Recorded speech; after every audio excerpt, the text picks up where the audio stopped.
You're listening to the Nerd to Know Media Network. Join us at nerdtoknowmedia.com.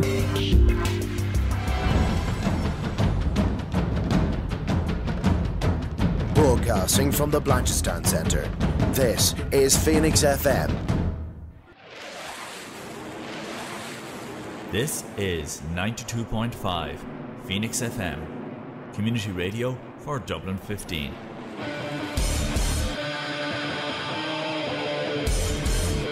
Hey everybody, it's JB Jeremy Borash, and you are listening to Darrow O'Connor on the...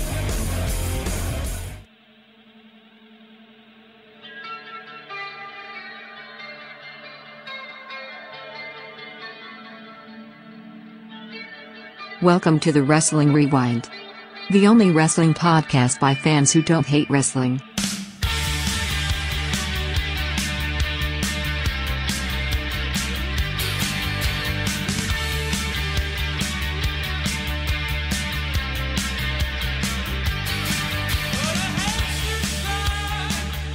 Hello everybody, welcome to Phoenix 92.5 FM. You're listening to the only wrestling podcast by wrestling fans that don't hate wrestling. Unfortunately, folks, if you listened to the last show, the one I did during the week, I did promise a three-man booth. Unfortunately, our third man has been incapacitated, not by a chair shot, but by a round of food poisoning. I think I'd rather the chair shot. That's true, me too. But he will be back next week. So we're going to kind of not go into in-depth WrestleMania thoughts right now. We will do it next week when Dave is around, but we are going to cover the waterfront. And there's a lot of news to talk about, an awful lot of things to get into, and we are going to do it right now. My name is Darragh Connor, but I'm not alone. I'm joined by the one, the only Mr. 1-0, Martin Herty. How are things, Martin?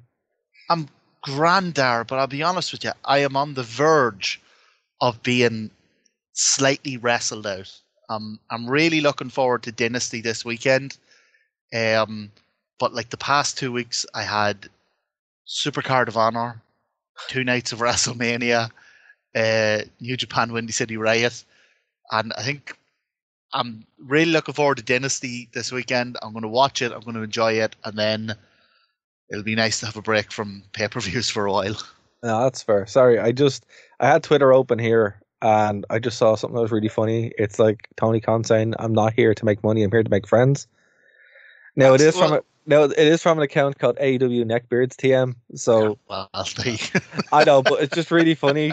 Just, the memes are quite good. I don't get why people get annoyed with it. Like, so there's a billionaire out there and he's using his money to put on the best wrestling possible.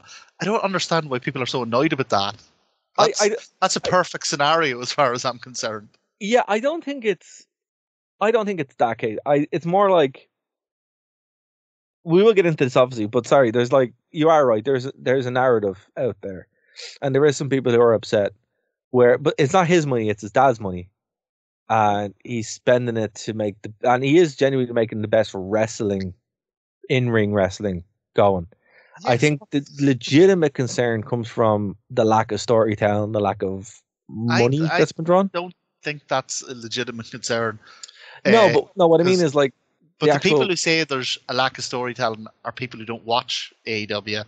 And the people who are concerned about a lack of money just baffles me. Like, I don't understand why you care what a billionaire's income is. Like, it's just...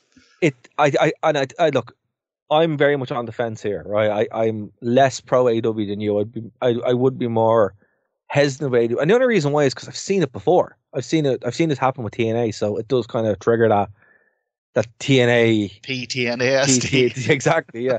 Where it's like there was a billionaire before who did this exact same thing, and it comes down to where it will eventually run out, or something will happen. The thing about it is the difference between Dixie Carter and Tony Khan is Dixie Carter had less money than Tony Khan. Tony Khan's dad has infinite amount of money, so AEW could make zero money or lose money for about a decade, and it wouldn't even wouldn't matter. But this isn't even an issue because I think it was literally came out today. Forbes did their list of how different sporting companies are going, and AEW is the third highest valued combat sport in the world. It's literally only comes behind UFC and WWE. I'm sure UFC and WWE are the one thing now. But the thing about it is, it's like that all goes down to the TV deal, right? The licensing and stuff. If that all goes well, then that's its own thing. But you are right. It's just I'm trying to just draw where this is coming from. But I think the main issue is the fact that, like, I think this is the first time we've seen a wrestling company that is less about making money and more about doing what Tony Khan wants to do. Because and look, I know you say WWE was that too, and it was, but it still made money to spite itself, to quote CM Punk. And it's just that kind of dissonance, where it's like, okay, we have this, but then also this. And look, are there things that AEW could do that would make it more appealing to me? Yes.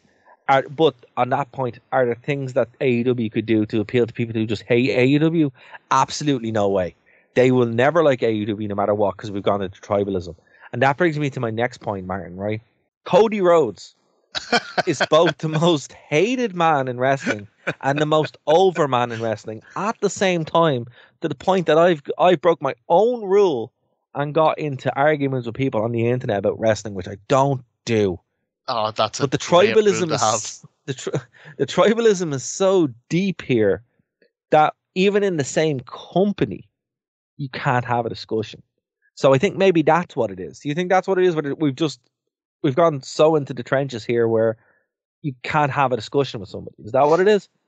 So it's partly that. It's also partly down to the format or the platform that most of us use, which is Twitter, which is just not conducive to having.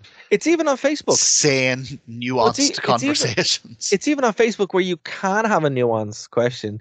And I was talking to someone, don't remember his name, he just started insulting me. And I'm like, what are you doing? How was this over Cody? Over Cody. I was like, people were booing Cody in WrestleMania. No, they weren't. Listen to the TV. I'm like, the TV isn't real. I was there.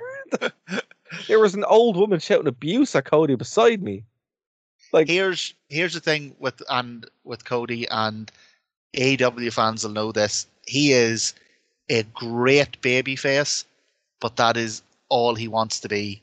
Yeah. And people get sick of that white meat, never does anything wrong, Superman babyface. That grows old quickly. The thing about it is, it's like, I don't want to spend too much talking about Cody, but his team is very over. And the kids do love him, and that's great. But I find myself now having the John Cena discussion. He is, yeah. He's WWE's new Cena. But the thing about it is, it's like, this is very annoying because it's like, he doesn't have a character. I put out, any of our listeners, if you're a Cody Rhodes fan, I'm really happy for you. I would be too. I really like Stardust. I really like Damaged. I really like Dashing. They're all characters. I just don't like Dad. No, I just don't know what character Cody is now. And I would love someone to, because I remember doing this, 10, 15 years ago, when Dave and myself were on WrestleView.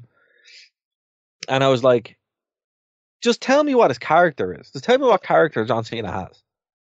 But I've told you what Cody's character was and why he was so popular. He's the guy who came from AEW. When everyone was going from WWE and going to AEW, he's the guy who went the other way. And that's why he was embraced as a hero. That's literally it.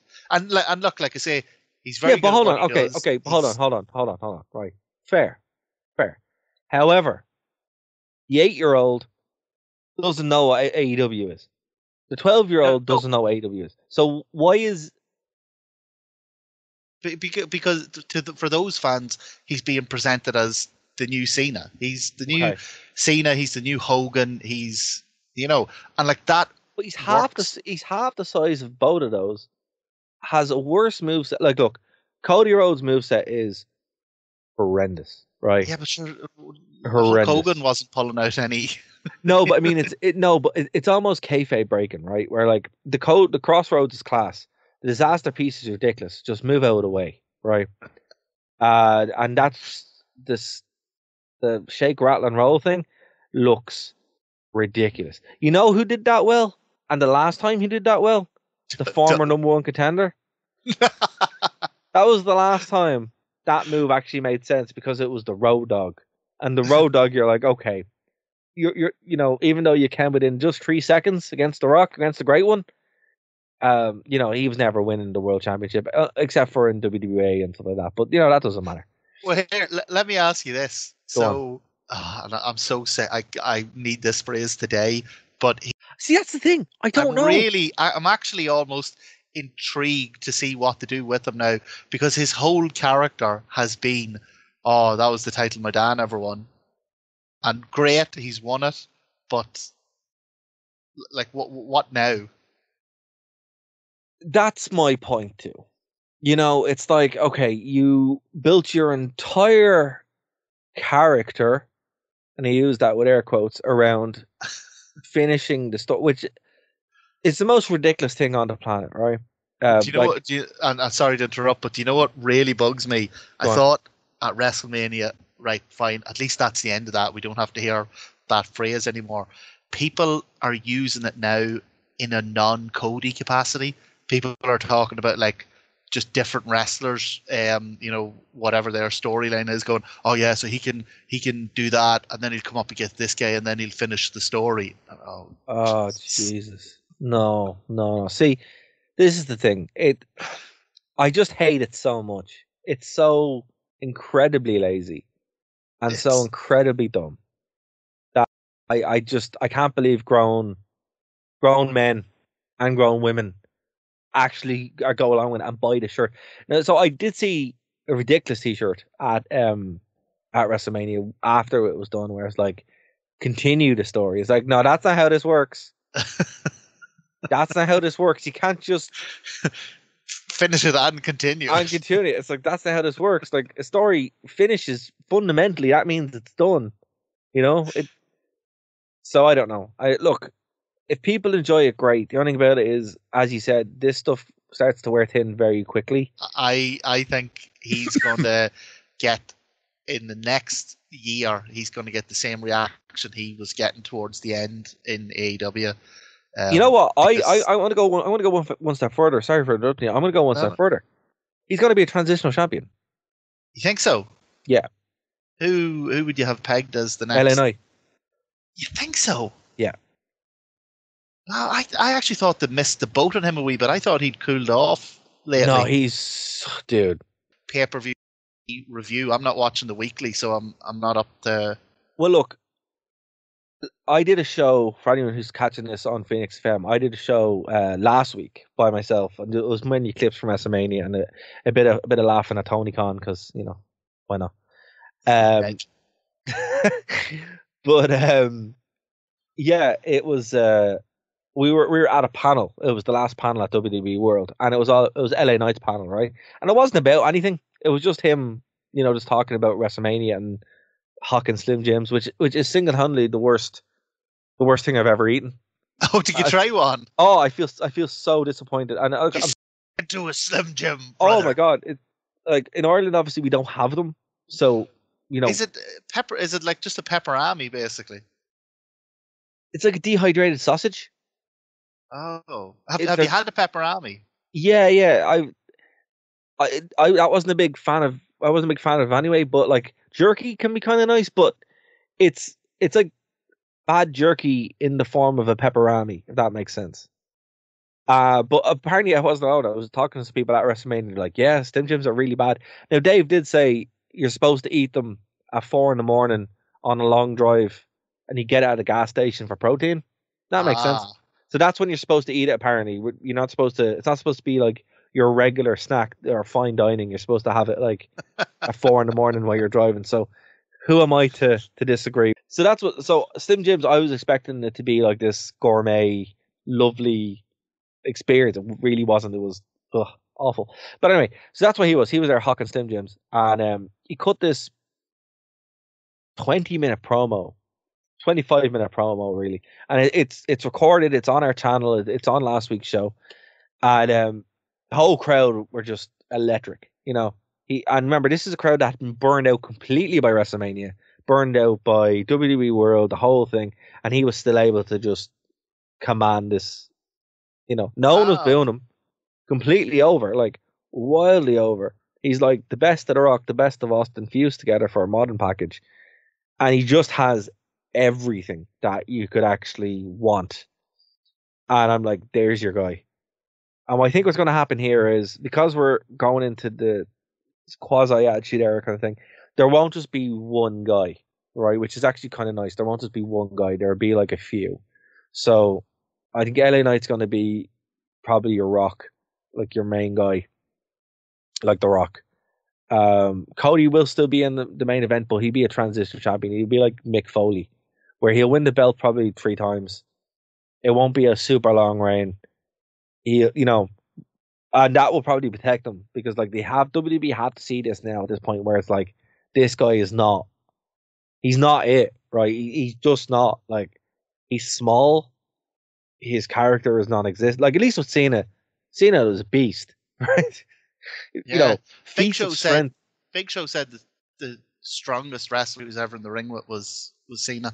Oh yeah, I believe it. Like that's the thing. As annoying as goofy stuff was, he was legitimately a beast, and the stuff he could do was unbelievable. Cody Rhodes, he's tiny, and I just don't buy him as a legitimate wrestler.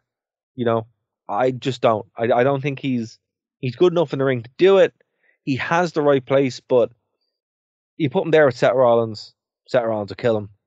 CM Punk, once he doesn't get injured, obviously, because doing that, drop an elbow or whatever. But no, he seems like he could still maybe not go in loads of like one-on-one. No, matches. at the size he's at now, he actually can move. Like my concern was he was going to do a rock bottom and tear every muscle in his body again. But come here, like I can actually, having seen WrestleMania, I can see it now where he could have a title run and wrestle once every 3 months. Yeah, easy.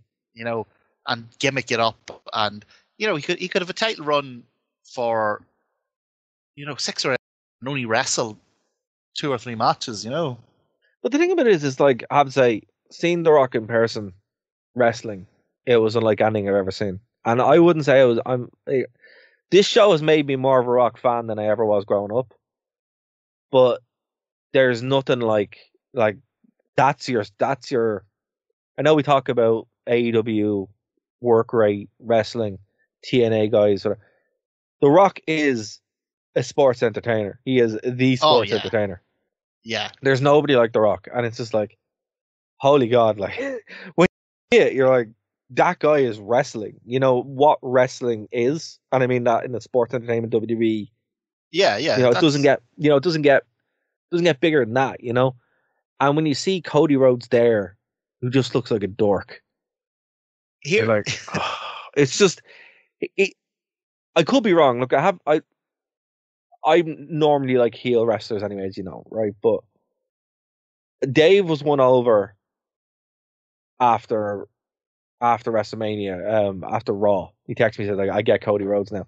I'm still waiting for it to happen, but where I'm coming from now is like he's very small. His moveset makes wrestling look fake, if that makes sense. Like the disaster kick, you can just move out of the way. The crossroads is cool. The cutter's cool, but he still has to jump off the ring. But the I shake think roll thing is. I think WWE are looking at him differently. It's not just about his in-ring stuff, because he's so well presented, and he insists on staying babyface no matter what.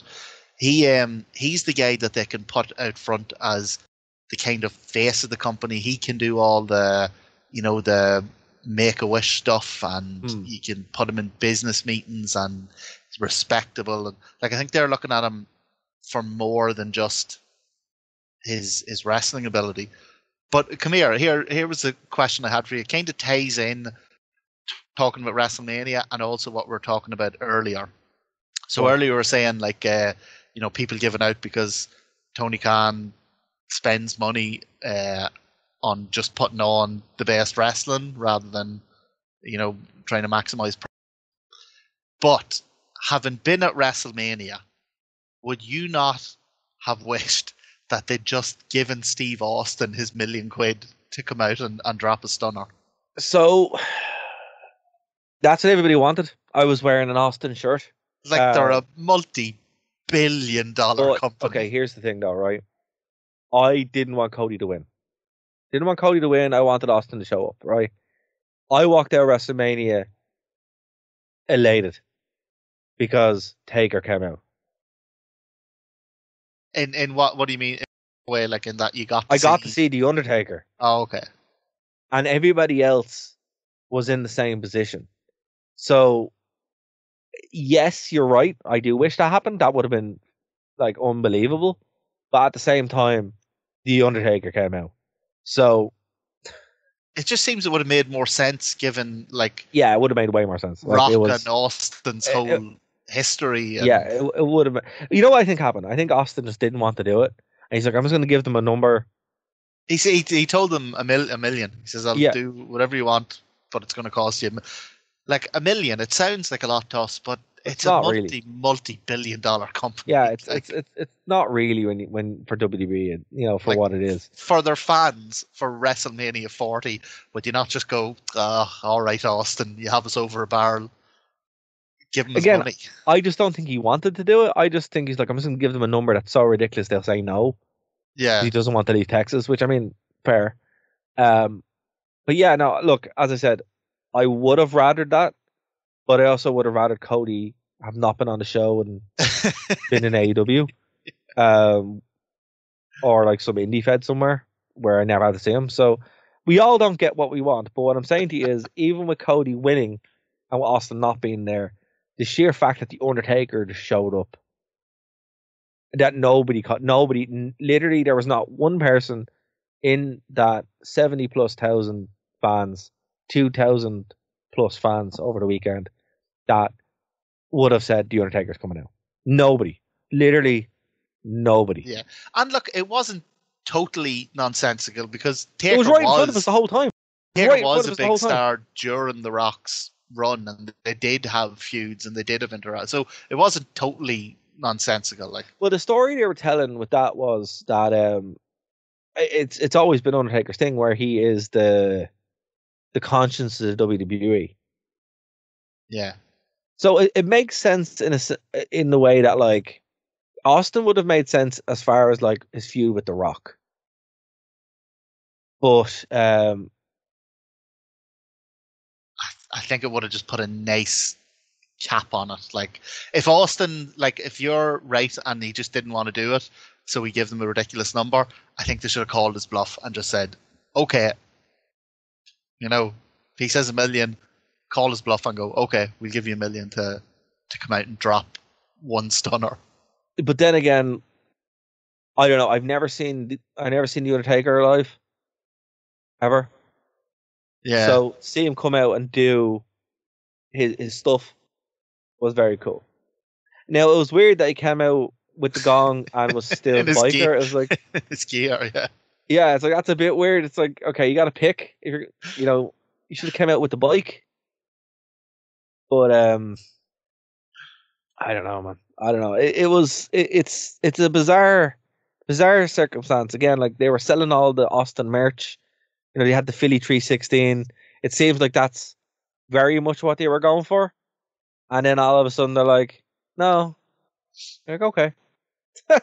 But yeah, look, my point is there was absolutely nobody who was disappointed walking out of WrestleMania. I mean, like, when you think about it, I didn't get Austin and Cody won, and I was still over the moon. Yeah, you were still happy, yeah. And you have to hand it to WWE there.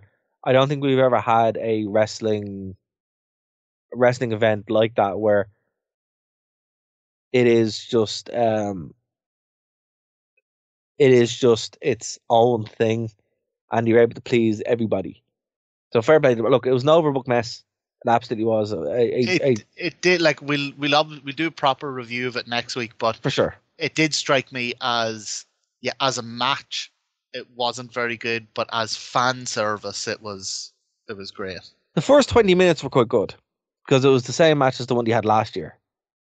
Yeah, but I can't get into some Reigns, his style of matches. No, for sure. But I mean, like, it went from being a decent match to being fan Yeah, service, But the story they were telling there was they did the Infinity War and then they did the Endgame thing. That's what they yeah, were. and That's what it's they were fine doing. because like they kind of have that tradition of every 10th WrestleMania being a big feel good kind of fan service thing. So Yeah, and I like think it fitted in with that. like once you saw the result of the tag match, you're like, okay, this is what they're doing, And then everyone was like, okay, we're getting Austin tomorrow. So it was funny. That's what everybody was doing. Everyone was like, yeah, we're getting Austin tomorrow, and then we didn't. And it was funny because even when Cody, I tell you what I was expecting. I'll say this. I'll say this now. What I was expecting to happen was The Rock to restart the match, Oh, to yeah, restart yeah, the match and go, no, sorry, we're restarting the match. Then Austin to come out. yeah. Oh, that actually because he kind of teased at something like that when he He did, yeah, told the referee not to count. yeah, he did. So I mean, it wasn't outside the realm of possibility, but you know, again, even though they did end it when they ended it and how they ended it, it was still like because I looked at my watch and I'm like, oh, there's like 40 minutes left in this. I Now, didn't realize it was going to be a the big celebration and the other thing yeah, I'd be interested to hear your reaction to is because you're talking about Cody being a transitional champion. The other rumor I heard was that basically next year's event is Rock versus Cody, which would mean he'd have to hold the title for the year. How do maybe, you, how do you maybe. feel I mean, about? I think that'd be a bad decision. Look, the thing about it is, if they are going face of the company kind of thing, he is going to go through all the John Cena hate. Yeah, And the thing about it is, WWE have proven that they listen to the fans now. 'Cause the whole reason Cody Rhodes was in the main event at WrestleMania is because the fans threw a little bit of a fit. But at the Well, same, so yeah, that was confirmed, wasn't it? That it was going to be Rock Rock Reigns. and Reigns, yeah. But as I said to you, Cody Rhodes isn't over with everybody. He's over with half the fan base, and the other fan base vehemently hate him, right? So this is interesting. So we're in a time period now that they actively listen to the fans and give them what they want, which I mean it makes sense. That's how you make money, right? And Vince just didn't do that. Vince just, for better or worse, did what he wanted to do and did it, and that was it. Now it's like, okay, our stories can change. If Cody doesn't change up what he's doing and appeal to the fan base that just don't want him there, um, there's ways to do it, but it's got for me, it's got to do with he doesn't have a character. There's nothing to buy into. Your dad is Dustin Rhodes or Dusty Rhodes. Okay, that is great. Well done. What is that line in the office? Well done on your successful father. Exactly. Yeah, it's like okay, great. Well done. I mean, Jeff Jarrett's dad was Jerry Jarrett. I still know what Jeff Jarrett had loads of characters. He was great. It's like Randy Orton, his dad and grandfather were pretty cool. He had a really cool character. Yeah, it's not enough. It's just not enough. And particularly in modern wrestling, like there has to be something to hang on to. So So for me, that's what Cody needs to do. But what I'm saying is, if he doesn't, right, and if if this gets worse and worse and worse, and the boos are gonna get louder, yeah, they are, and the boos were there. The section I was in booed the hell out of Cody Rhodes. Booed him to such an extent that it was pretty much all I could hear at a certain point. But what was funny was his team is over. So even though we all booed him, we all did a whoa and then went back to booing him. So it was like boo, whoa, boo again, right?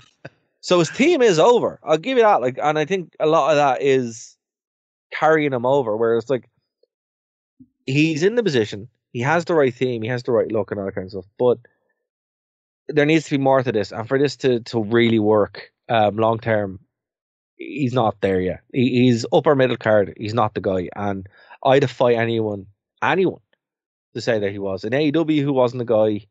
I mean, like Omega was there. Like Omega's your guy in AEW. Punk is there. Punk was there, but he's your guy in AEW, right?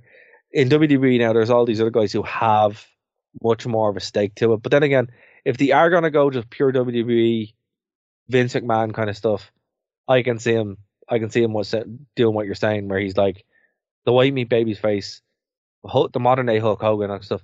But the main issue there is that's not WWE anymore. Vince is gone. Yeah. So it'll be interesting to see. It really will. For me, his longevity really hinges on him being willing to turn heel at some point.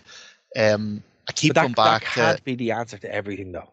You know, think about how long. Sorry for interrupting you, but think how long. Like, I've been doing this nearly 20 years now, nearly, right? And we were talking about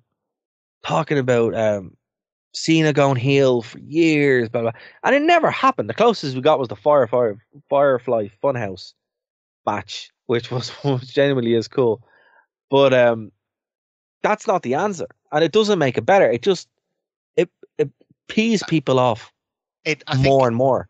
I don't think it's the answer for everyone. I think it's the answer for Cody, but because he has that way of presenting himself that you either find very earnest or very smug and irritating.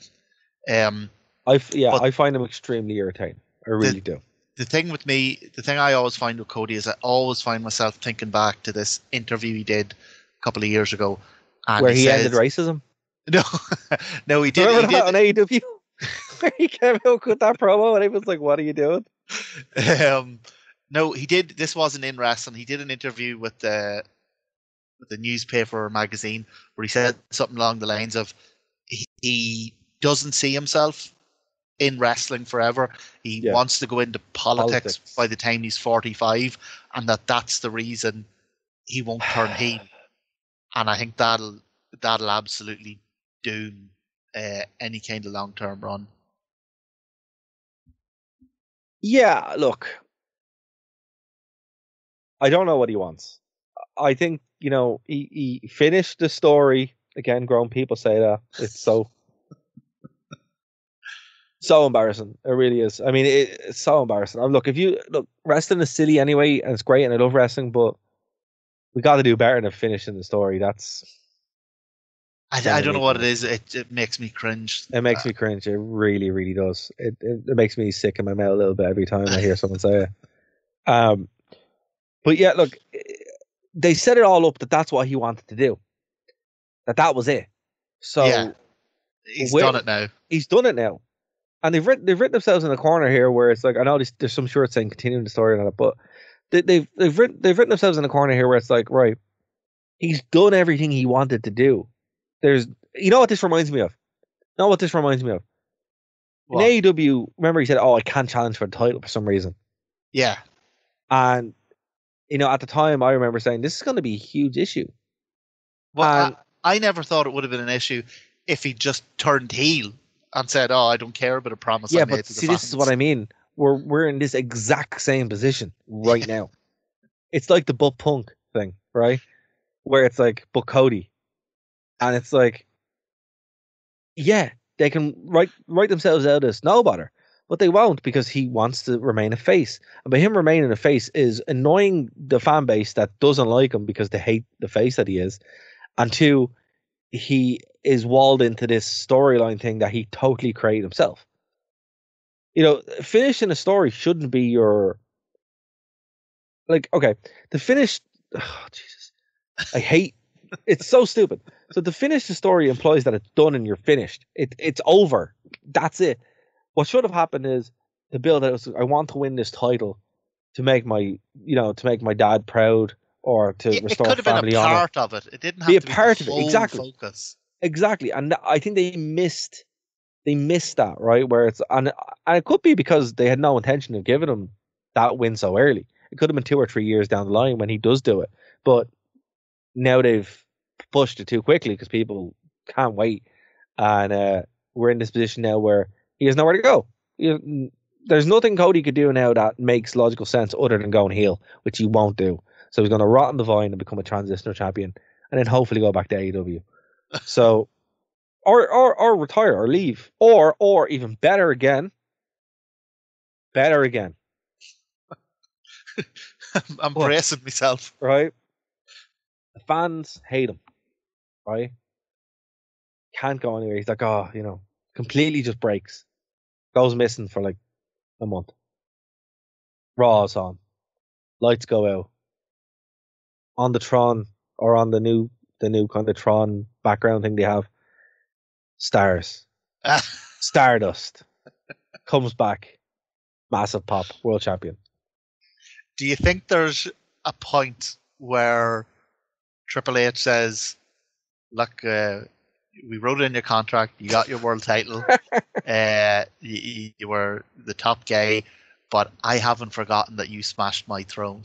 So he had so you're coming back as Stardust. So they had the throne at WWE World. Oh, did they? Yeah, they did it. It's class. Look, here's the thing. I mean, him coming back as Stardust, I think will happen eventually because it'd be humiliating, would it not? Do you see his neck tattoo? I'm like, that ship has sailed. Like, that ship has well sailed. It's bulletproof for humiliation now.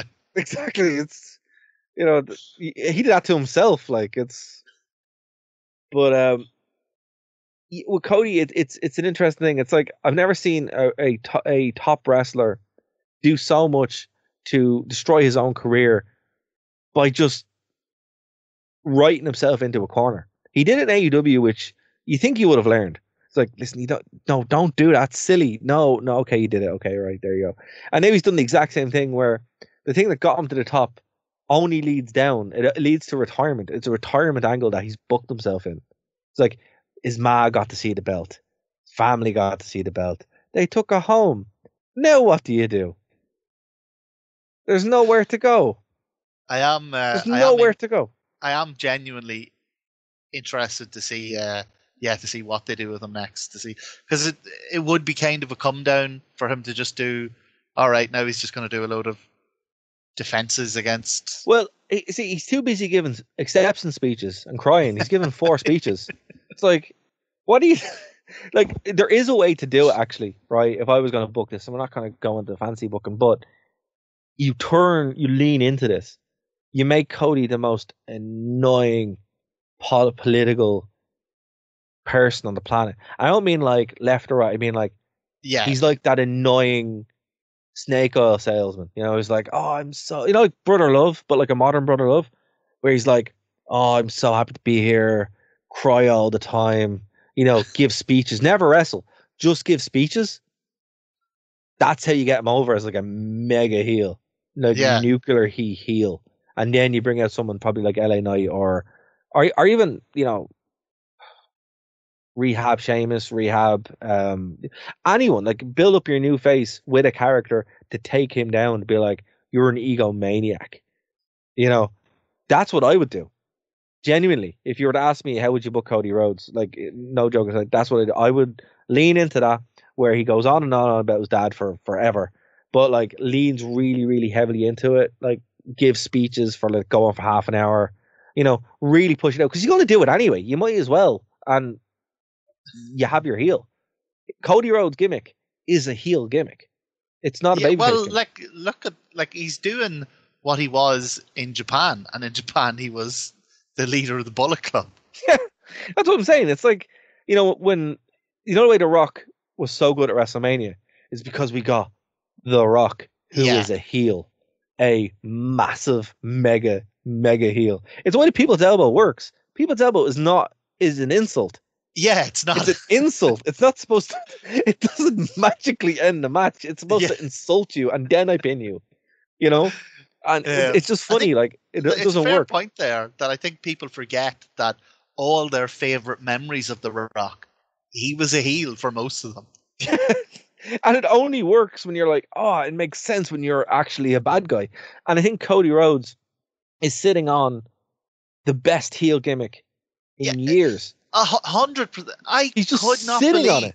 I honest to God thought he was set for a generational heel turn in AEW. I thought he was going to break his promise about not going for the title, and he was going to become this politic and insufferable smug git. But that's what he is now.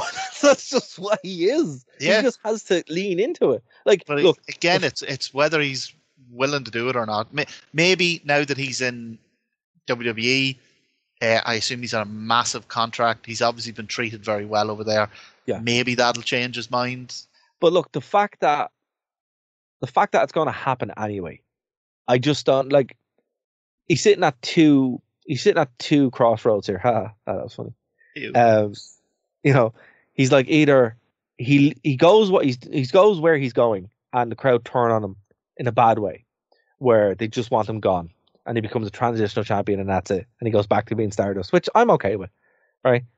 Or he goes the other way, where he leans heavily into this thing, really commits to. All he has to do is just what he's doing now, just actively understand where it's going, and cries all the time, keeps giving speeches, like he could do it. It could be a segment where he's like the Cody exception hour, where he's just like, my dad was Cody, my dad was Dustin Rhodes, and look at this championship, and isn't it great? And I've renamed it, and I'm so great. And then it writes itself. He could just come out and do it, and then eventually just annoy people so much to the point that he's nuclear. And if he plays it completely straight, where it's like he's not even aware that this is a thing, it makes it even better. And then you have someone knocking him off, going, "You need to stop." Come here. Here's a different question I have for you. Even Kevin Owens could knock him off. It's like the Logan Paul thing, right? Logan Paul is so easy to hate because it's Logan Paul. Yeah, very much the same way. Go on, sorry. So kind of similar but separate from this. What do you think happens Roman Reigns now? Roman Reigns in Hollywood. He's shooting a movie at the moment. But do you think is he cycling himself out of wrestling now? Did you watch the press conference? Oh yeah, where he said he still has his leukemia tablets. He still has leukemia tablets. Yeah, I wasn't aware of that. I don't think he was even aware to be asked that question, to be honest with you. And maybe he's just playing it safe. Maybe that's why he does such a limited schedule. Yeah. I don't think he's done, but maybe he's like, I'm gonna go try this Hollywood thing for a little while, try and make more money there, and maybe come back and kind of do what he's doing. I can see him becoming the new Lesnar. Yeah, I have to say, shows up very rarely, and because he built this aura with the 4-year reign, like he can come in and kind of be hot straight away. That's legit though. Like the tribal chief thing, that's legit. Like I didn't really buy it until I was there, and now I'm like, whoa, I get this. This is a real thing. He is crazy over. And fair play to him, he managed to do it. Like people say what they want, he defended the belt maybe 4 times or something. Yeah. But that's a star. Like when someone walks in and it's like, he doesn't have to tell anybody who he is because he just goes in and does it. But at the same time, that was concerning when I heard that. I was like, damn, that's, look, when your favorite wrestler drops dead, you start getting worried about the other wrestlers. Yeah. I mean, that's what I thought immediately. I'm like, no, don't die either. No, God, that kind of thing. So that was my concern about, and that's still my concern about Reigns. It's like, is he prohibitively sick? Let me put it that way. Probably not. Maybe he just, he just has to take those for the rest of his life and he'd be okay. But at the same time, I think maybe he's like, I'm just going to try and make more money, build more of a thing here. And then, as you said, I think you are right. Cycle in, do the Lesnar thing, maybe have 1 or 2 more runs. Limited runs, the way Brock did before he finished up. That could be it, but I was concerned when I heard that. I'll give you that. That was concerning. We have, I don't know if you're ready to move on yet or what, if there's anything else you want to talk about, but we have a fairly unusual surprise in the time machine this week. We do. We have an unusual thing in the time machine this week. So, Martin, introduce exactly what's in the time machine this week. Because I was like, oh, I want something fun. I want something like that's a bit of a laugh, but also something that isn't terrible, because you nearly got a bad episode of Thunder. And I was just like, no, I'm not doing that. Like, I was nearly going to pull the trigger and be like, Thunder from 2000 in February. And I was like, no. So I picked out something special. So what have you got in the time machine this week, sir? This week, we're going back to 2007, where we have WSX, Wrestling Society X, which was a very short-lived wrestling promotion that was 10 episodes. created for MTV. And the minute you watch it, you will know straight away it was created for MTV. It's unusual in that everything about it should be a joke, like it should be terrible, but the actual set is quite cool. And the like the roster they have some legitimately excellent wrestlers in the roster. It's just that then what they do with them is it's bizarre, but the positive thing I'll say about it is that it's very much its own thing. It was half-hour episodes. Yeah, go ahead. Can I just say though, I want a piranha tank match to be a thing.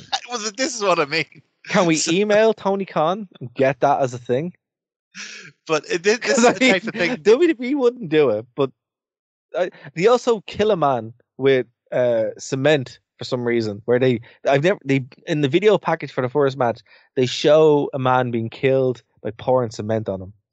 Yeah, they have a guy who gets electrocuted, like someone jabs him in the chest with a live cable. Now, what you have to understand is that whenever any of this is happening, the ring exploding, fireballs, the live cable, this is pre-recorded, and then everything is added with special effects in post.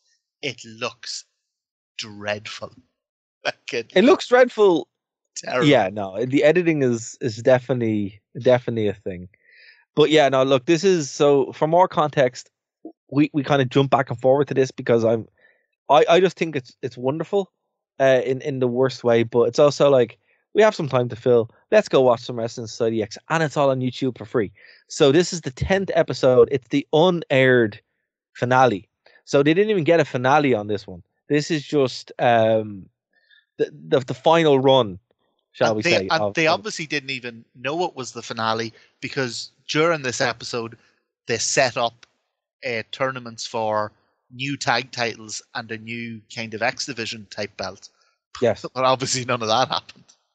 So the first match is the Piranha tank match, where the goal is obviously to knock your opponents into a tank of piranha. Obviously. Or the goal is obvious. But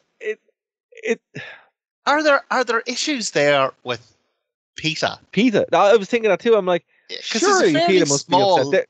There are actual fish in there, like. Yeah, I don't think there were piranhas. No, they look like goldfish. Yeah, but they were real live fish in there, and then they throw a huge wrestler in on top of them, and there wasn't much room for them to move. The way this match was worked was kind of crazy because surely I would have they should have bled a bit more, to simulate the blood in the water kind of thing. Here's the other thing. MTV had such bizarre rules about this. So one of the reasons this got cancelled it got to episode 4 and then it was shoved on to a late night on MTV2, yeah, for the last 5 episodes, and then episode 10 was just cancelled altogether. Yeah, but apparently some MTV executives saw an episode where Vampiro had a fireball thrown at him, and they were like, "Oh no, can't put that on telly. That's too dangerous." Even though it's a fake CG fireball. Yeah, it was added in post. So they have these really bizarre rules about what's okay and what's not. So there's the exploding ring, there's the fella getting jabbed with the live cable, there's the guy being drowned in cement, but the fireball is crossing a line, and also no blood. Blow people up, but no blood. It was just a bizarre kind of moral code that they had. The end of this match was really, really silly. But the end of the Piranha match was really silly. But it was like he went in for a mild dip into the pool. Not the pool, into the tiny little tank. And then just jumped out of the tank. And he wasn't bitten or bleeding or anything. No. And the announcers just lay. Like, they just lay. They're like, oh my God, the bite marks all over his body. And I'm like, I'm looking at him. He's fine. He's fine. He's just a little bit wet now. That's all that I'm a happened. bit concerned about the fish, to be honest. It's like the fish probably did not like a random wrestler in their home. They probably did not enjoy that. The other weird thing about it was that they actually have a really good roster. They do. Jack Evans and everything is on this. Here, Seth Rollins is in it. He is, yeah. They have a really good roster, and the matches are actually quite good when they let them happen. But the problem is that you have this big, loud music intro, flashing lights, the camera's shaking everywhere, cutting to this, cutting to that, quick cut to the ring announcer. The ring announcer screaming, everybody's coming in. Cut to there's a live band plays, and then they bring the band on the announce team, cut to the band, and then quick, here's our first match. Yeah, do the intros, blah, blah, blah. Bell rings, like a 3-minute match. All the actual matches went like 5 minutes. You know, like they build up a double exploding cage death match. But the actual, because it's a half hour, the whole show is only half an hour. Once the bell rings, the actual match only goes on about 6 or 8 minutes. And then there's random stuff as well in this show where there's not even a match. There's like, before the exploding cage match, there's like some lad just battering some other guy around the arena for reasons that they don't really explain. Oh, it's bizarre. So after the Piranha match, now obviously we haven't watched it, so they're obviously part of some storyline. But to watch it on its own is is a very strange experience. You're almost watching it outside of yourself. So yeah, you finish the Piranha match, and then the next thing, Vampiro shows up. You're like, oh my God, Vampiro starts baiting this lad, baits him out from the backstage into the ring, and then whips his trousers and cacks off. Like, fully just pulls this lad's trousers and cacks off. Like, everything's out. They have to blur it on screen. They do. I don't know if it was meant to happen or what, but so that happens, and you're like, all right, that was nuts. And then the next thing they cut to this fella banging on a door, going, I know you're in there. I know you're in there. And the next thing, he kicks the fakest looking door you've ever seen, and the whole door collapses, and he storms into the room. And in the room, X-Pac is hitting on his girlfriend in this locked room in like a basement or whatever. And yeah, your man goes over to say something to him. X-Pac hits him with a hey kick. And then when the girlfriend goes to say something, X-Pac turns around and just goes, shut up, bitch. And then we're back in now for the double cage exploding cage match. Death. What the hell? But for some reason, Newfound Glory, the two lads from Newfound Glory, are just on commentary. Do you know what? They're actually not they're not the worst commentary I've ever heard. No, because they are wrestling fans. Yeah, they're I like everything about this. You look at this, and everything about this, you say, this is going to be so crap. Like, they've got, this terrible way of editing. It's very MTV, like made for 16-year-olds with the attention span of a piranha. I think this would be great in modern day for the TikTok audience. But that's the thing. I think there's a place for this. It's maybe not for me, but I honestly think there's a place for something like this. It was supposed to be a wrestling secret society. So they're all supposed to be part of this little cult that nobody knows about. That's like the storyline. That they put on MTV. But no, I think, this could be, the way this is edited, you could have this for the TikTok audience, and I think it'd be great. Yeah. Well, I mean, WWE's not like this, but they're kind of doing a version of something like that with their, what their new title's called, like Speed or Fast or something, yeah. I think it's called WWE Speed, right? And it's on Twitter. Like, yes. So I think, like, in terms of wrestling today, you got WWE for your sports entertainment. You got AEW for your, like, real in-ring action and your real sports feel. I think there's a place for something just ludicrous, just ridiculous. Well, look, we've run out of time here on the radio show. We are going to go into overdrive after this to finish out Wrestling Society X. Martin, is there anything you want to plug before we go on to the podcast fully? No, just if you're in Dublin this weekend, there's an amazing band called Horrenda who are headlining their first headline gig. And where is it?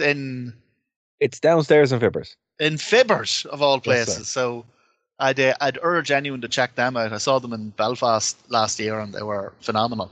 Very much appreciate the kind words, sir. Hopefully we'll be back in Belfast soon. That is the plan. So yeah, if anyone wants to, please do and buy a t-shirt, because we need WWE merchandise money. That's where it really is, you know.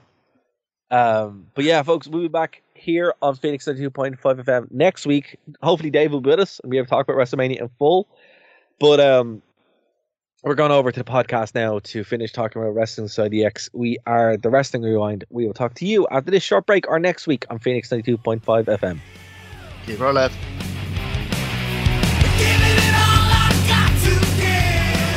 You have nothing else to do on a Saturday? Do you like nerd things? Now check out Nerd to Know Basis here on Phoenix 92.5 FM, 5 PM to 6 PM, and then head over to nerdtoknowmedia.com for all of our shows as part of the Nerd to Know Media radio network. Thank you for listening to a Nerd to Know Media production.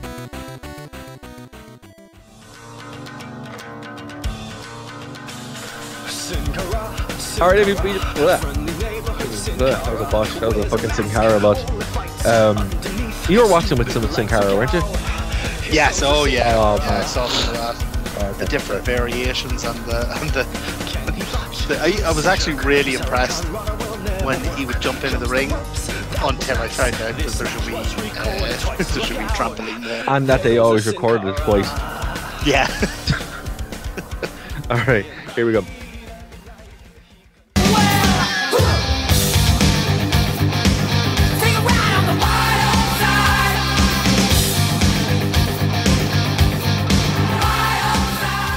Folks, we are back here on the WrestlingRewind.com, nerdtoknowmedia.com, the True Pain channel, and any other place wrestling podcasts can be made available. I'll encourage you, if this is your first time checking us out, thank you so much. Please go over to the WrestlingRewind.com where you can check out all of our social media and email, all that stuff, because guess what? We actually do use our social media nowadays, which we haven't been doing for a long time, and now we do. And I've built up a good habit of actually like posting on the social media as Martin. So we will engage with you over there, because social media is hard. I don't particularly like it, but it is what it is, Martin, and we do it now. So please go over and follow, subscribe, whatever, and let us know what you think about the show or your thoughts and opinions. If you love Cody Rhodes, please tell me what his gimmick is. If you didn't know, the guy was saying make some noise on Xbox team music, you always see Xbox Euro, go over to Patreon. And if you want to give us your Bookily list, legally distinct of course, you can go over to Patreon. And don't forget, if you want a backwards handwritten letter from Martin and myself, you can join our relic tier, which is killer spelled backwards, or renetier. Our renetier. Our renetier, which is tenor spelled backwards. You can do that. Actually, really looking forward to the day someone signs up to that. I'm looking forward to the challenge of writing a letter backwards. I think you'd have to do it with a mirror, wouldn't you? Yeah, because I still haven't decided on would it be backwards in that the placement of the words would be backwards, or would it be backwards in that we literally turn around the letters and write them. So it's an interesting challenge, but I'll only do it for a rennet. So exactly. So if you want that, folks, get good your at tenor something. in. Never do it for free. Never do it for free. Yes. So before we went to break there, we were talking about Wrestling Society X episode 10. So what's interesting about this is, again, it's supposed to be a underground secret society kind of thing, right? So it would air. It initially aired on Tuesdays, with the second half of ECW on Sci-Fi. So this would be on MTV, and it would be competing against Sci-Fi. Why go head to head? Like, given, like, even on its most popular, like, wrestling is still fairly niche. What is the wrestling company's obsession with going head to head with each other and splitting their audience? I have no idea, but it obviously did. It obviously didn't work out well, and they moved to like MTV2, and then it was cancelled within 10 episodes. So I think they learned their lesson quite well to like not do that.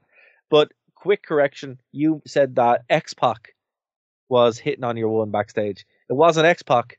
It was Six-Pac. That's right. So this week only, if you sign up to the Six-Pac Patreon, you owe us €6. Just for this week. Just for this week. Anytime we cover Wrestling Society X, you owe us €6. That's fair. Oh God, if we cover WCW, he was 6 in WCW, wasn't he? He was, and he's the 1, 2, 3 kid in WWF, which adds up to 6. Yeah. It's mostly €6. I think, like, I don't know how he didn't get sued for copyright infringement of himself, because he never changed his gimmick. He was Sean Waltman in TNA, and he kind of, I guess they couldn't push it out too far with TNA, but every other time he was just some version of Pac. Yeah. Maybe he was just at that stage where WWE wouldn't even bother suing him. Like it's not like he's taken millions away from us, Yeah, I mean, this was 2007, so the heyday of DX was, new DX was like in its heyday, but nobody really cared at that point. They were more just kind of with Shawn Michaels and Triple H. So, but over in TNA, this was around the same time that VKM existed, and they were doing the Michael Hickenbottom thing. So, oh yeah, at the Alamo. Hickenbottom. But that's the reason why when AEW do stupid things like airing the footage, it just sends me into convulsions, because I'm like, no, you haven't learned. I honestly think airing the footage was the right thing to do. Yeah, 8 months ago. It drew a lane under the whole thing where, like, Punk lied about what happened, but rather than get in an endless series of arguments with him about it, they just air the footage. There is undeniably what happened. Make up your own mind, and move on. So I was actually okay with that. The thing that really got it for me was when I saw the reception that Jack Perry got at Windy City Riot. That's when I was like, oh, this has actually done some good for him, because, like, remember Well, here's the thing. All it does is trigger VKM going to the Alamo and standing there waiting for the WB. That's your PTNASD. It lines up. That. It just lines up, and I'm just like, okay, but no, I don't want to get too much into it, but I am just saying, like, there is this, you are right, like, when wrestling promotions, they seem to just air at the same time, or trying to, like, live in this world. It's like a one-sided conversation, where they seem to have, and no matter which wrestling promotion, they'll just, like, circle each other. And it seems like at this time, Wrestling Society X was trying to do that with WWE, CW for some reason. Bizarre, wasn't it? Like, bizarre. It makes no sense. And I mean, like, they're not even close to the same product. Look, in loads of ways, I'll be honest with you. But do you remember, like, TNA suddenly decided they were going head to head with Raw? Oh, why? Yeah, do I what? It was the worst thing ever. Why? Terrible. It lasted like, I think it was 11 episodes or something like that. See, when you get off Twitter and you get away from the tribalism and all that, I'd imagine most people who are wrestling fans, if there's wrestling on, they'll watch it. Yeah, absolutely. So why force them into a position where they have to pick one or the other? It just, I don't know. It didn't make any sense to me. I think it's because the rewriting of the Monday Night Wars. I think that's where it comes from. Where it's like, yeah, fair enough. Eric Bischoff. People think the competition was what drove the drove the interest, and that's the narrative now that, for better or worse, I think exists. Where it's like Eric Bischoff put on primetime TV, so Raw happened to be on primetime TV, and the only reason it was good because they were competing against each other. I mean, yeah, probably, but also that's not the sole reason. Like, wrestling, once wrestling is hot, like, we're in a wrestling hot period now. Yeah. Where AEW does some phenomenal stuff in the ring. WWE is hotter than it's ever been. TNA gets hot and then nukes itself again for some reason, which is insane. I don't know why they do that, but it's. But come here, you see those people who go, right, we're going to set up a wrestling promotion, or we need some way of really boosting our wrestling promotion. How will we do it? They go, oh, the Monday Night Wars. That was like massive, right? Yeah. Do they never watch that documentary to its conclusion, where one of the companies died? No, I think they just fast forward through it and they're like, oh, it probably ends okay for both of them. Yeah, I just see the bit where like, oh God, they were both getting like 7 million viewers a night. Well, that's enough for me. Stop the tape there. That's all I needed. Yeah, this couldn't possibly go wrong. And look, this went wrong. So there's two champions, and I'm shocked that one of them wasn't Road Dogg. I'll be honest with you. But yeah, mad that or he Jeff Jarrett involved in this somewhere. I'm shocked Jeff Jarrett wasn't in it. I know he was in TNA, but you think he would have come over and like won the belt at least once? Well, yeah, he kind of prided himself on being in everything. He even shows up in random movies sometimes. You're watching like a random horror movie and Jeff Jarrett will just be there. Yeah, not even as a character. It's just... No, he's usually plays a pastor or a priest or something. Oh, he kind of does have that. Maybe he's Southern, is he? Yeah. I think it is. It just lends well to that. There's a great movie called Excision, which is actually genuinely really good, and he's just randomly in it. Oh, good man, Jeff Jarrett. When you think about it, like you think of like all-time careers, he's not one that immediately comes to mind, but he probably has had, one of the all-time career. Like he's been in all the major companies, he's won world titles everywhere, he's been in movies, and he's at this age now where he's still going and he's healthy. Like, he's the chosen one. It's pretty, he's got himself a pretty sweet gig, hasn't he? Absolutely. So our next match is Team Dragon Gate versus the Filth and the Fury, M-Dog 20 and Teddy Hart. Really surprised to see Teddy Hart in this. This is before he was crippled. I've heard. Well, he was crippled. Tyson Kidd was crippled. I've heard he's like a difficult person to deal with, but he is very good. A lot more flips than I was expecting. Yeah, didn't even know he could do that. Maybe taking a wee bit more after Owen than Brett. Yeah. But yeah, he's again, it's this bizarre thing that Wrestling Society X does where everything about it is so gaudy and so loud and so MTV that you think, oh, I bet you this is going to be terrible. We'll have a good laugh at this. And then they actually have a decent match for the 6 minutes they're allowed to have one. The spot was cool though, with when he climbed the staging area and did like a backflip off the top of it. That was amazing. Awesome. Like, or shooting star press rather.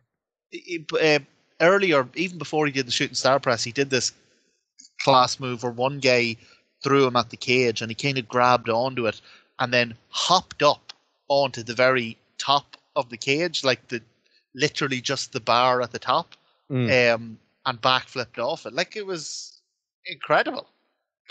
Like, this match shouldn't have been as good as it is. Like, I know what you're saying, where it's like he seems going to be super lame, and it's just not. But even when it came to like the lame pyro where they'd hit off the cage and it would explode. Question I have for you: was this better or worse than the exploding barbed wire match? Do you know, I was thinking that myself. That's what I was thinking when I was seeing this.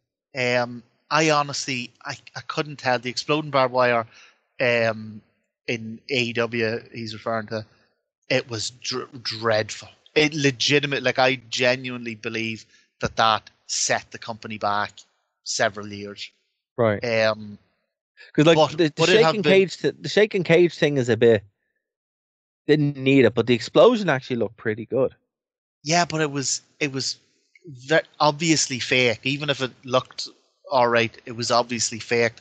And I can't decide which would have done more damage. I think the fact that it was obviously faked, like put in special effects afterwards, I think that would have done even more damage. Right. But again, like when you're comparing these two things, there's no winner. Nobody There's comes no out looking winner. good. Whoever wins, we lose. We lose. Yeah. I think the answer is to an exploding ring match, is you have to get two guys who are willing to be in a ring that explodes. That's fair. That's it. That's the only. And if you promise something's going to explode, it has to actually explode. You know. Yeah. But like you're saying, yeah, this looked kind of naff, and it kind of was, but it worked. It worked. Like it worked for this because they're not. Wrestling Society X wasn't presenting itself as like a serious wrestling sporting endeavor. No, it's even more of a sports entertainment. Yeah, so it kind of worked for them. Yeah, it's so bizarre. Like this whole thing, I'd encourage people to watch it because it is so bizarre. It is so terrible in so many ways. But I genuinely think that there is a space for this and that there would be an audience for it. I think so. You know, and it's particularly now with some kind of tweaks, it would actually benefit greatly from kind of a review. Even if like, I don't think it's what Ring of Honor should do. I don't think it's what WWE should do, but there definitely is somewhere. Vince McMahon's talking about setting up a new wrestling promotion. Maybe he could do it. Apparently, if Trump gets elected, which it looking like he will, right. You know, him and McMahon are really tight. Apparently, he's going to see all charges against McMahon dropped. So he could be back. But I think something like this, I think you had a good call there. I think something like this would do really well if it was kept as a social media thing. Yeah, like because this is a mess. If you're not going to sit down and watch this on telly, but if you're scrolling on your phone and this comes up, you'd probably watch it. Yeah, look, it's a phenomenal mess, right? But it has a lot of really good things in it. And if you cut this up, edit this down, you know, you can definitely have a unique product that is solely just for this chaotic style, character-based focus wrestling with big spots. I mean, Tyler Black's in there who's Seth Rollins, and it's still Seth Rollins now, but you can see how young he was, that he wasn't fully there. But working this kind of stuff would help him get to where he got to. And I think that's a really, really cool thing that they could do nowadays to help maybe some of the younger guys from NXT. Like, it could be a bridge, and that the WWE Speed, I think it's what it's called. This would not be a bad idea to differentiate it from watching regular WWE. No, because like you say, you have your sports entertainment, you have your serious like in-ring stuff, and I think there is a room for somebody to come out and do something that's just ridiculous. You know? Yeah, it's like PWG, but like for a wider audience. And I think that's what. You know what I think, right? I'm going to go on record here and say this. I think this is just a case of MTV, and I'm going to give props to MTV. I think it's a case of MTV just being too early. Yeah, they also didn't give it a chance. Like, they aired 4 episodes, and then they shunted it on to MTV2 at like 1 a.m, and then they cancelled it. Like, no show is going to come out and build an audience in 4 episodes, you know? No, and I think that's, as I said, it's a case of it just being too early, and then you're right, not giving it a chance. Because that definitely seems like they were onto something. Like, obviously they were onto something, and now it's just like, you know, an oddity from the past. But consider the fact that there's so many stars or lads that would become stars, like major stars. The roster, if you run down through the roster of this, it's really interesting who's on it. And there's some good and some bad. Like, so the next match has Joey Ryan in it, which you know nowadays is a bit. But yeah, it has Seth Rollins, it had Vampiro, it had X-Pac, it had PJ Polacco, your boy. PJ Palacco. He was in it. It's a really kind of interesting wrestling. I wouldn't even call it wrestling history, but it's kind of like an interesting footnote. Yes, absolutely. It's But it's and that's why I like to kind of go back to it from time to time to be like, it's one of the oddities. It's like WWA, where it's like this thing that exists as a bridge from a major wrestling promotion to something else. You know, Yeah. like this. I think the best thing to kind of compare this to, or what it would evolve into, would be Lucha Underground, where Lucha Underground kind of took this, but then like put more money into it, put more time into it, gave it more time. An English language version of Lucha Underground. Yeah, that's what I mean. Something like that could work. It would, because Lucha Underground was great. Had a really dedicated audience. Absolutely, and I think like now in the for all the better, we're the social media champion. I know Matt Cardona was doing that, but like if company actually said, and it could, like, it could be AEW, could be WWE, could be a third party, right? But if I was in their position, I would like be like, right, we have this time slot on Twitter or TikTok even. As much as I don't like TikTok, you know, that's where people are. So on TikTok, you just over the course of a week, you split this up into like segments. You know, like, kind of very much like it's here. Like you could split this up in segments and then just put it over the week, and then that's it. And you can put it on TV as well. But I don't think this style of wrestling even needs TV. It just needs a platform, and your platform is social media. Definitely, like this. There's not enough substance to it to justify like the cost and time and everything of like a proper TV production. No. But you could definitely, this is tailor made for social media. It reminds me a wee bit of Cyber Sunday, which if they brought back now, I think would actually work. Again, I think you're right about this. I think this kind of just missed its time slot. Because if this came out now as a social media thing, I can see it working. You know, it's like I heard a good phrase a little while ago saying being too early is being the same as being too late. Yeah. And I think Cyber Sunday and this, there are two things that could come back and immediately work. So hopefully, you know, if anyone's listening, go do it. Go do both. Yeah. You know, there's free money, right? It's I would love to see that. Cyber Sunday, I think, would work better, obviously, for a WWE kind of thing, just because, you know, they have all the sets and stuff, but no reason why AEW couldn't do that. And maybe AEW should actually do something like that. Come up with some kind of clever. I don't know if it suits their. I don't know if it suits their style of presentation, but definitely WWE could bring back Cyber Sunday. Like, one of the things that annoyed me about all the pay-per-views WWE did was that so many of them were just there. Yeah. For no reason. Yes. But Cyber Sunday kind of justifies itself because it is different. Like it's, you know, it's different enough to justify its sort of position in the year. Yeah, it's like instead of being match in a cage, you know, which is no real reason to exist other than, well, we said we're going to have a Hell in a Cell match here. This is like, well, we're actually doing something that is only done on this specific night. And very much the same. It's like if you're like, right, well, I'm scrolling through Twitter, or I'm scrolling through TikTok or Instagram or anything like that, that's where you're going to see these matches or clips of these matches. Because think about it, if you're just scrolling through and then you see, I don't know, Ricochet's. I know Ricochet's getting bigger now on the main roster, but just say, you know, 2 or 3 years ago, you take that roster, you have Ricochet and Seth Rollins having a banger in the middle of the ring.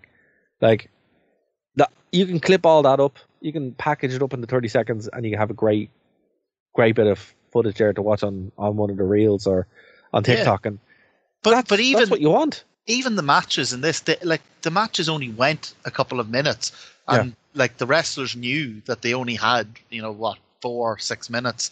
So they went out there and they basically just did their highlight reel. Like the matches all kick off at 100 miles an hour with the big spots and the big moves.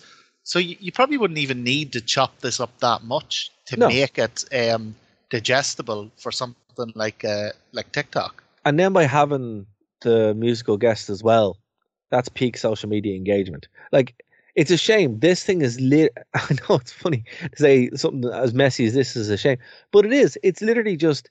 It was just too early. Yeah, Think about it. I expected this to be like me and you were going to laugh at how terrible everything about it was. I don't think it's terrible at all. Really, it's just too early. There's a kernel of a really good idea in there somewhere. Yeah, like if you have like the guest there now, I mean, like obviously if Logan Paul's in the WWE, well, I mean, there you go. Actually, there you go. Logan Paul's your host, right? For better or worse, he's going to bring all of his audience and all the streamers all the streamer linger-ons that you bring on, right? Yeah. There you go. Like, I mean, yeah. Well, the thing is, that's because your audience right there. Well, the thing is, because the matches are so short, you could have a relatively small roster of wrestlers and supplement it with, like personalities or celebrities or influencers or that who come in and, just drill 1 4-minute match, Yeah. And that's all you need. And what I would say is the only thing about it is if it comes back, there's only one thing I want. If it comes back. Piranha match. 2 things I want. What? The guy who's screaming in the ring. Yeah, the announcer. Give him a bag of Coke every time and go, here you go, buddy. Go nuts. Don't even give him a script. Don't even tell him who's coming out. Just go nuts. Here you go. Because it's so funny because I really expected us to come on and just rip this thing to shreds, but no, I mean that's why I keep it behind the in case of emergency break glass thing because it's always a good time. Yeah, I really like the show. And you know what? The fact that episodes are half an hour, like it's not even on long enough to get annoyed at. No, it doesn't overstay its welcome at all. It's extremely pleasant to watch, which is also the appeal of it. I mean, even if it's bad, you did an off week or something like that, you're like, okay, I guess that wasn't a great reel. You just wasted half an hour is all. You were probably only laying on the couch or on the toilet or something anyway. I mean, that's it. It's perfect. Like, you're in work and you're like, okay, scrolling through and the Jack's like, that's... Yeah. That's what it's for. And, I do think that idea is something that, like, while it's not like sports, it's not like pro wrestling. It's an idea that's just there to be mined, and it was with but I think like a big mistake every company or every attempted wrestling promotion made was that they just tried to be WWE. Like TNA's big issue was that it just tried to be WWE all the time. Yeah, it lost its identity, and even WCW to an extent as well. They tried to be WWE by bringing in Vince Russo, and it died within a year. So if something like this came out again, and just accepted that that's not what it is, that it's something entirely different. Yeah, I can see it. I can see it working. Well, look, we're going to put Wrestling Side EX again back behind the glass. Where if we just need a topic, we're going to break glass and it's going to come out. So I think we have there's 6 or 7 episodes that we haven't actually talked about. We've done the first 2 and the last one. So just like the program, our coverage of it makes no sense. We just have a good time. But there's something, that's the main thing. There's something ridiculous enough in every episode to justify talking about it. Oh, absolutely. I mean, did I know I was going to watch a Piranha tag match today? Nope. That happened about 3 hours ago. Do you even have any idea how something like that would work? Nope. But nope. There it is. Was it good? Kind of. It was its own thing, It was definitely a thing that I watched and I didn't hate. So certainly existed and didn't upset me. No, which, well, there you go. The way the world is today, it's the most you can ask. Absolutely. Look, tribalism is stupid, folks. Like, just enjoy wrestling. It's all dumb in different ways. And you know what? You know the best part about Wrestling Society X? They don't mention the word story or Cody Rhodes. I'm going to leave it there. Martin, is there anything you want to plug before we get out of here this week? No, Dara.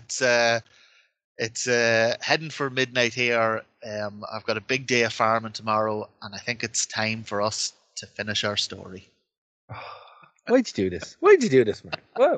Why? Why'd you do it? Because then we have to continue the story and release those stupid shirts that people buy for some reason. Listen, folks, if you bought a Continue the Story shirt, I do not know why. You get your money too easy. That's all. And this comes from somebody who bought a European title. Right? If I could say that, you know it's something wrong. But folks, I want to thank you so much for listening to the show this week. It's been an absolute pleasure. We took a bit of break for WrestleMania. Obviously, we have a lot of content coming up. There was a show last week where I kind of talk about the Tony Khan situation, play some stuff from WWE World. There's some stuff from CM Punk. It's all a good time.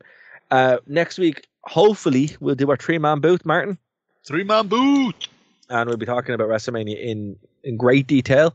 Then we'll be talking about AEW's pay-per-view, which is coming this week, right? Saturday? Sunday? Dynasty. I am beyond... Yeah, it's on Sunday. I am beyond hyped. It is stacked. It already looks like pay-per-view of the year.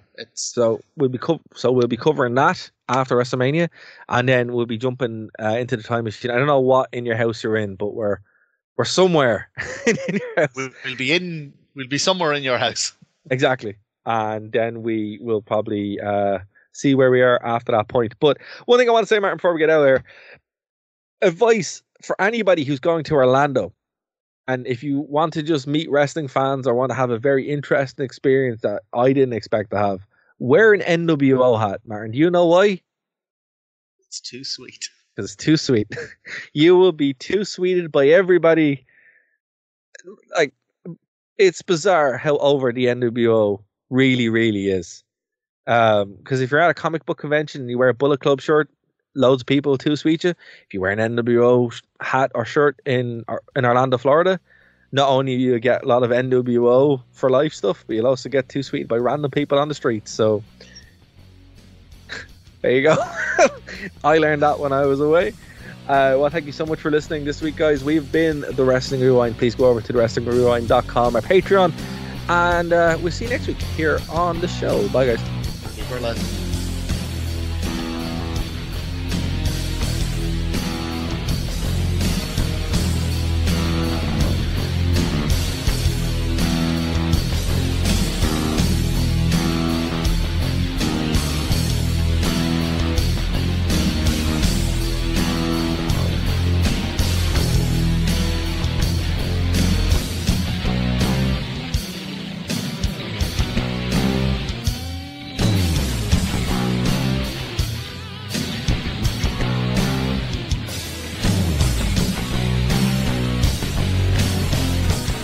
Thank you for listening to a Nerd to Know Media production.